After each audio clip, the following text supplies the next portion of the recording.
नमस्कार दोस्तों, मास्टर मंत्रा में आपका फिर से स्वागत है। आज की वीडियो में हम लोग पेट 2022 का चैप्टर डेटा इंटरप्रिटेशन DI जिसको कहते हैं, इससे हम लोग आज लाइन ग्राफ पढ़ने वाले हैं। लाइन ग्राफ, इससे line graph, pie chart, bar graph सारी चीजें आती हैं और ये टॉपिक 20 नंबर का आता है। तो अगर ये वीडियो आप पूरी देखते हैं तो आप सभी प्रश्नों को, जितने क्वेश्चन आएंगे उनको बहुत ही जल्द एकदम आसानी से सॉल्व कर पाएंगे। इसमें मैं बहुत सारे ट्रिक्स बताने वाला हूं, तो वीडियो को लास्ट तक जरूर देखेंगे। और पाई चार्ट, बार ग्राफ आदि के वीडियोस देखने हैं तो आप इस चैनल पर प्लेलिस्ट में, पेट के प्लेलिस्ट में जाकर और सभी का डिटेल्ड वीडियो, सभी के ट्रिक्स आप सीख सकते हैं, जिससे एग्जाम में आप बहुत ही कम समय में क्वेश्चंस को सॉल्व करके आए एकदम सही। आज क्वेश्चन पर जिसमें दिया हुआ कि नीचे दिए गए रेखीय ग्राफ में विभिन्न शहरों में अभियोग्यता परीक्षा में बैठने वाले परीक्षार्थियों की संख्या। कोई परीक्षा हो रही है जिसमें अलग अलग शहर है, शहर A है, B है, C है, D है, E है। 5 शहर में, अलग अलग शहरों में परीक्षा हो रही है और कितने शहर A में कितने परीक्षार्थी बैठ रहे हैं? 40,000। B में कितने बैठ रहे हैं?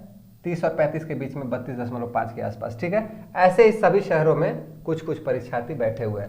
तो ये इस ग्राफ में दिया हुआ है। अब इस पर बेस्ड क्वेश्चन है, इन्हीं को हम लोग को सॉल्व करना है। पहला क्वेश्चन है, सभी शहरों में कुल मिलाकर अभियोग्यता परीक्षा में बैठने वाले परीक्षार्थियों की औसत संख्या कितनी है?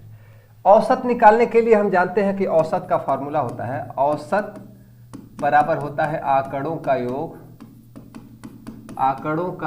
बटे आंकड़ों की संख्या।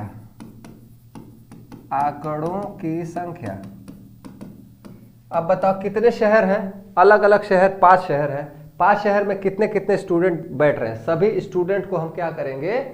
जोड़ देंगे। सभी स्टूडेंट्स को क्या करेंगे? जोड़ देंगे और 5 से क्या करेंगे? भाग देंगे, तो हमको औसत विद्यार्थियों की संख्या प्रति शहर पता चल जाएगी। चलो, पहले शहर में देखो कितने हैं? 40,000। चलो 40,000 मान लो। दूसरे शहर में 30 और 35 के बीच में, यानी कि 32.5 और ये 1000 में कितना हो जाएगा? गुणे 1000 कर लो तो ये हो जाएगा 32,500। कितना हो जाएगा? 32,500। इसको ऐसे भी जोड़ सकते हैं, दशमलव में भी जोड़ सकते हैं। तीसरा है, ये कुछ यहाँ पर है 20 के पास, या 20 या 15 के बीच में है। ठीक है, तो 15 और 20 के बीच में, यानी कि 17,500 है। 15,000 और 20,000 के बीच में आता है 17,500। और ये शहर डी में 40,000 और 45,000 के बीच में, यानी 42,500 और ई में 35,000। ये हो गया 0, ये हो गया 0। 5 5 10 5, 15 को 5 हासिल। 1 5 2 7 7 14 15 16 और 1 17 को 7 हासिल। 1 4 3 7 1 8 9 10 11 और 11 4 15 1 16। 1,67,500 कुल स्टूडेंट्स जो थे वह सभी परीक्षाओं में बैठे हुए थे। ये कुल संख्या हो गई। और कितनी जगह बैठे हुए थे? सभी मिलाकर 5 शहरों में। तो हमारा औसत पता चल जाएगा। तो इसमें अगर हम 5 से भाग दे दें तो हमारा औसत पता चल जाएगा। 5 तिहाई 15, 1 7 5 तिहाई 15 2 5 5 पच्चे 25 0 0। ये 2 0 उतरेगा, ये 2 0 यहाँ। 33,500 हमारा औसत आ जाएगा। 33,500। ठीक है, औसत हमारा क्या आ जाएगा? 33,500। इसको मैं किसी अलग पेन से मार्क कर देता हूं। अगला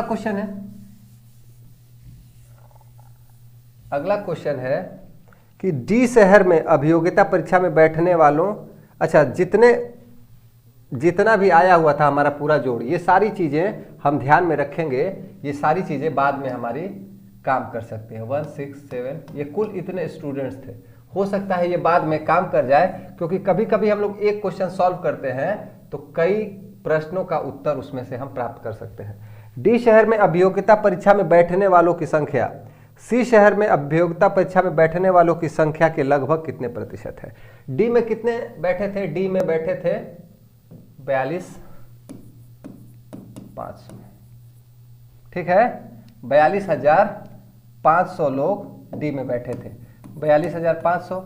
और वही बैठने सी में अभियोग्यता परीक्षा में बैठने और सी में बैठे थे हमारे 17,500। इसके कितने प्रतिशत है? इसके 17,500 के कितने प्रतिशत है 42,500? तो गुणे 100% कर दो। 42,500 17,500 का कितने प्रतिशत है? प्रतिशत निकालना हम यहां से जानते हैं। ये 0 से 0 सारे काट दो, इसको 25 से काट दो, 25 6 7 7 बार कट जाएगा। और ये 25 एक कम 25 और अगर ये हो जाएगा 19 बार, 17 बार,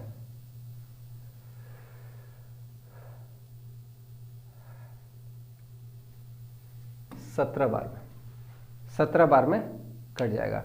यानी कि 1700 में अगर हम 7 से भाग दें, 7 दूनी 14, 14 ये हो जाएगा 3, 7 तरीके 21, 7 चौक 28, 2 7 दूनी 14, 14 ये हो गया 6.7 7 8 56, 8-9 के आसपास कुछ आएगा, 242.89%। ये हो जाएगा 242.89 के आसपास, यानी कि 243% हमारा सही उत्तर हो जाएगा। हमारा सही उत्तर हो जाएगा 243%। लगभग प्रतिशत पूछा हुआ है इसने। क्या पूछा हुआ है? लगभग प्रतिशत। तो लगभग प्रतिशत हमारा 243% हो जाएगा। अगले क्वेश्चन की तरफ आते हैं। अगला क्वेश्चन है, शहर सी तथा डी में कुल अभियोग्यता परीक्षा में बैठने वालों की संख्या। सी डी में बैठने वालों की संख्या और ए डी ई में कुल परीक्षा में बैठने वालों की संख्या का अनुपात। यानी कि हमको करना क्या है? हमको करना है सी प्लस डी निकालना है और बटे या अनुपाते, कुछ भी कह लो, दोनों का मान एक ही होता है। अनुपाते ए डी ई करना है, ए डी ई करना है। चलो निकाल लेते हैं। सी का मान दिया हुआ है, सी का मान कितना दिया हुआ है इसमें मिटा लेते हैं। सी का मान दिया हुआ है, थोड़ा सा एक डार्क कलम लेते हैं, डार्क पेन। सी का मान हमारा दिया हुआ है ये, और डी का मान दिया हुआ है। सी का मान कितना हो गया हमारा? 17.5। सी का मान अलग अलग जगहों पे ये 17.5 है, और डी का मान, सी का मान और डी का मान हो गया 42.5। 42.5 बटे ए डी ई। ए का मान है हमारा 40 प्लस डी का मान है 42.5 और ई का मान है 35। जोड़ दो, ये हो गया हमारा 0,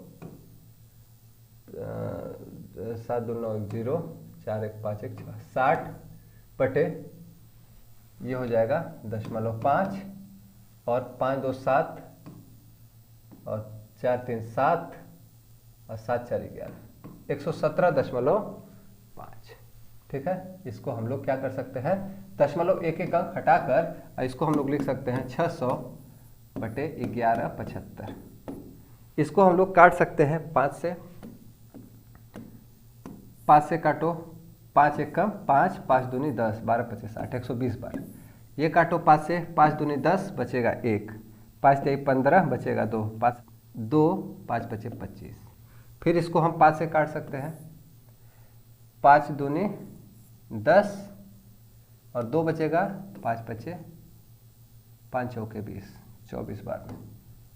इसको हम 24 बार में काट सकते हैं और इसको काट सकते हैं 5 चौके 20, 3 5 7 35, यानी कि 24/47, या इसको हम 24:47। तो हमारा 24/47, तो 24/47 तो हमारा कोई ऑप्शन नहीं है, तो इसमें से कोई नहीं हमारा ऑप्शन सही हो जाएगा। 24/47 इसका उत्तर आएगा। अब आते हैं अगले क्वेश्चन की तरफ। अगला क्वेश्चन है, अगले क्वेश्चन को हम लोग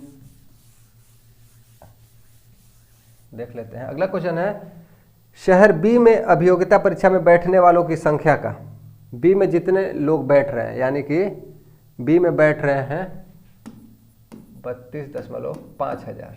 ठीक है। शहर ए में इस परीक्षा में बैठने वाली संख्या का अनुपात, शहर ए में कितने में बैठ रहे हैं? 32.5। ये बी में बैठ रहे हैं, बी बटे ए, यानी कि बी रेशियो ए हमको पता करना है। शहर ए में कितने बैठ रहे हैं? 40, यानी कि अगर हम दशमलव हटा दें तो ये 400 हो जाएगा। तो इसको हम 25 से काट दें, 25 से कम 25, 25 छक्का 150, 25 से कम 25, 25 तिया 75।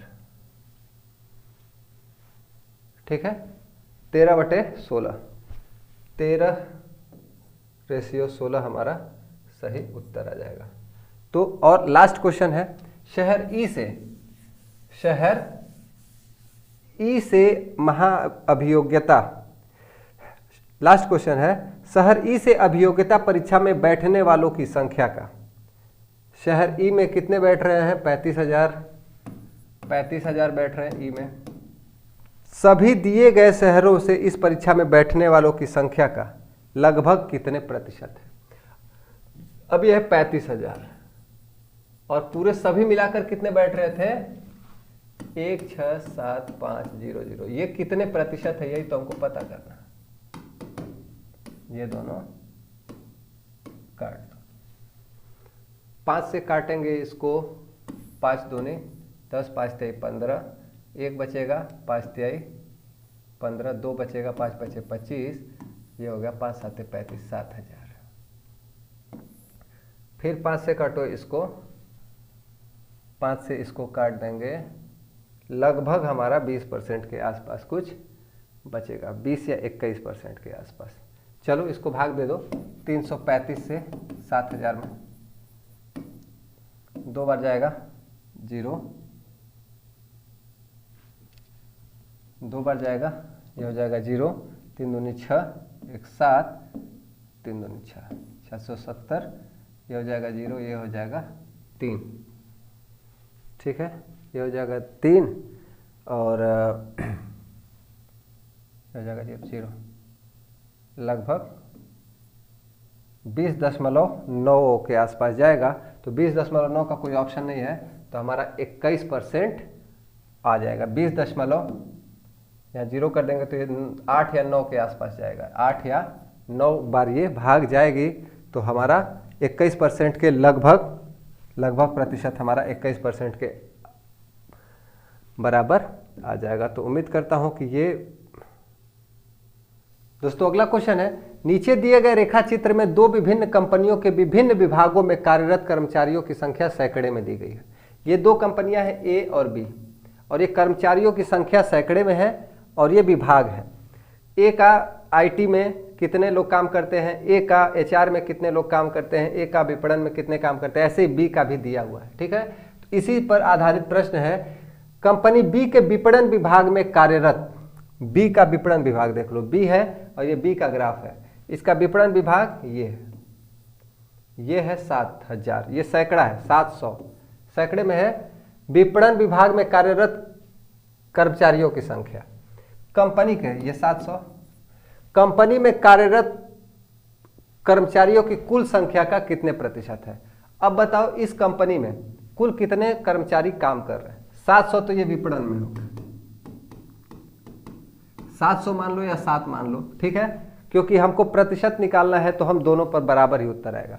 ठीक, अब देखो इसमें हो गया 7.5, इसमें हो गया 5, 7.5, इसमें कितने काम कर रहे हैं 7, और वित्त में काम कर रहे हैं हमारे 3.5, 3.5, और इसमें काम कर रहे हैं 2, ये 5 दशमलव के बाद 0 और 7 5 12, 12 7 19, 19 3 20 22, अब 22 2 24, और एक जो हासिल बचा था कुल 25.0, या तो 2500 मान लो या 25 मान लो। ठीक है, तो 700, 2500 में से 700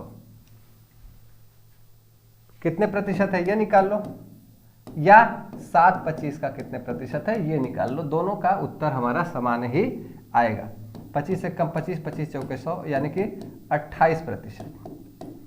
तो हमारा 28% उत्तर सही आ गया। इसको भी हम सॉल्व करेंगे तो यही हमारा आएगा। ठीक है, तो आंकड़े से हम डायरेक्ट भी उत्तर क्या कर सकते हैं, निकाल सकते हैं। ठीक है, 2800 हमारा उत्तर आएगा। हम पूरा जोड़ने घटाने की जरूरत नहीं है, हम कम से कम समय में उस सवाल को लगाएंगे। दोनों कंपनियों के प्रशासन विभाग में कुल मिलाकर कार्यरत कर्मचारियों की संख्या की, दोनों कंपनियों के, दोनों के प्रशासन में देख लो, एक ये है एक ये है 400 या 4 मान लो उसको, और ये है 2। दोनों कंपनियों के प्रशासन विभाग में कुल मिलाकर, ठीक है, कर्मचारियों की संख्या की, दोनों कंपनियों के वित्त विभागों में कुल मिलाकर कर्मचारियों की संख्या में अनुपात, यानी कि प्रशासन अनुपाते क्या निकालना है, वित्त। प्रशासन में 4 2 6 हो गए, अनुपाते वित्त में ये है 3.5 और ये है 4.5, 3.5 4.5 8, 6:8, या इसको हम काट कर 2 से काट सकते हैं, 2 3 6 3 संबंधे 4, 3 संबंधे 4 अगर हमारा उत्तर आया होगा तो यही सही उत्तर हो जाएगा। कंपनी ए के एचआर विभाग में, कंपनी ए का एचआर विभाग देख लो, कंपनी ए का एचआर विभाग, ए का एचआर कौन सा है, ये ए कंपनी का ग्राफ है, ए का एचआर 8 है। ए का एचआर विभाग में कार्यरत कर्मचारियों की संख्या, कंपनी बी के वित्त विभाग, कंपनी बी का वित्त, ये बी है, बी का ये ग्राफ जा रहा है, बी का वित्त ये है 3.5, कर्मचारियों की संख्या का लगभग कितने प्रतिशत है, यानी कि 8 3.5 का कितने प्रतिशत है, 8 3.5 का कितने प्रतिशत है। ठीक है, अधिक या कम पूछता तो अंतर का निकालते, पूछ रहा है 8 3.5 का कितने प्रतिशत है, तो इसको हम दशमलव हटा सकते हैं यहाँ 80 करके, तो ये हो गया हमारा 80/35 गुणे 100, 5 से काट दो, 5 7 35, और ये हो गया 25, ये हो गया 20, यानी कि 7, ये हो गया 1600/7, और 1600 में हम 7 से भाग दे देंगे तो हमारा प्रतिशत पता चल जाएगा। 7 1 कम 7, 7 दूनी 14, 200 से ज़्यादा आ जाएगा, 7 दूनी 14, 2 20, 7 दूनी 14, 6 0, 7 7 49, 7 8 56, 7 8 228%, कहीं है 229%, 56 4.0, 7 7 49, 228.6% के आसपास आएगा, जो कि लगभग प्रतिशत 229 के बराबर है। लगभग कितने के बराबर है, 229 के बराबर है। और अब आते हैं अगले क्वेश्चन पर। यदि कंपनी बी के आईटी विभाग में, आ जाओ, ये कंपनी बी का आईटी विभाग कहाँ गया, ये कंपनी बी का आईटी है, ये 7.5 है। कंपनी बी का आईटी विभाग में कार्यरत कर्मचारियों की संख्या में 20% वृद्धि हो जाए तो कंपनी बी के आईटी विभाग तथा कंपनी ए के प्रशासन विभाग में कार्यरत कर्मचारियों की संख्या के बीच कितना अंतर रहेगा। अब देखो, इसमें 7.5, बी का आईटी, इसमें थे 7.5 सैकड़ा, यानी कि 750, 7.5 में 100 से गुणा करेंगे तो 750, इसमें 20% की वृद्धि कर देनी है, यानी कि 100 धन 20/100, 20% की वृद्धि ऐसे ही हो जाएगी। ठीक है, तो ये हो जाएगा 750 गुणे 120/100, ये हो जाएगा 12 25 60 को 0 हाथ से 6, 12 6 का 72, 12 7 84, और 84 6 90। ठीक है, यानी कि 900 हो जाएंगे। ये कितने हो जाएंगे अगर 20% बढ़ा दें तो ये हो जाएगा 900। ये कितने हो जाएंगे, 900। अब इनकी ये 20% बढ़ाने के बाद 900 हो गए।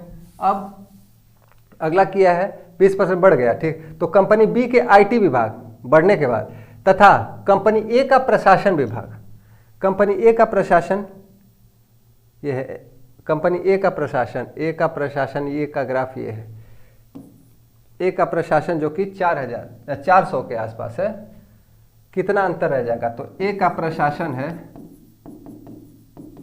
400, दोनों में कितने का अंतर है? 500 का, 500 का अंतर है, तो 500 हमारा ऑप्शन सही हो जाएगा। अब आते हैं अगले क्वेश्चन की तरफ और उम्मीद करता हूं कि ये सभी चीजें आपको समझ में आ रही होंगी। कंपनी ए के सभी विभागों में कार्यरत कर्मचारियों की औसत संख्या कितनी है? ए में कार्यरत जितने भी विभागों में कार्यरत लोग हैं उनकी औसत संख्या कितनी है? यानी इन सभी को जोड़कर 4, 5, इन सभी को जोड़कर हमको क्या करना है? प्रतिशत औसत निकाल देना है। यानी कि औसत क्या होता है? आंकड़ों का योग बटे आंकड़ों की संख्या। ये कितना है? इसको जोड़ लो। ये है 5.5, ये है 8, ये है 8.5, ये कितनी है? 4 और 5 के बीच में 4.5 और ये है 4। ये सभी विभाग के कर्मचारियों का, ये हमने पिछले सवाल पीछे कहीं जोड़ा हुआ था। एक आ जाएगा 8, 8, 16, 4, 20, 4, 24, 5, 29, 29, 1, 30, 30.5 और ये 5 विभाग में काम कर रहे हैं, तो औसत संख्या कितनी हो गई? तो 30.5 बटे 5। ये संख्या पूछा हुआ है ना, तो क्या करेंगे कि 30.5 गुणे 100 सैकड़ा में आ जाएगा, 3050 बटे 5, ये औसत आ जाएगा। ये कुल संख्या हो गई, 30-50 हो गई हमारी कुल संख्या, ठीक है। क्योंकि यहाँ पर हमको औसत निकालना है तो एग्जैक्ट नंबर चाहिए। 30-50, 30.5 हो गया और ये सैकड़ा में था तो 100 से गुणा कर दिए 30-50 और हमको औसत चाहिए बटे 5। 5 से भाग दे दो इसमें, 5 6 का 30, 5 उतरेगा, 5 1 कम 5, 0 उतरेगा 0, 610 हमारा आ जाएगा औसत। और इसमें से ऑप्शन में 610 है ही नहीं, 600 है, 585 है, तो इनमें से कोई नहीं हमारा उत्तर सही हो जाएगा। तो उम्मीद करता हूं कि सभी प्रश्न आपकी समझ में आए होंगे।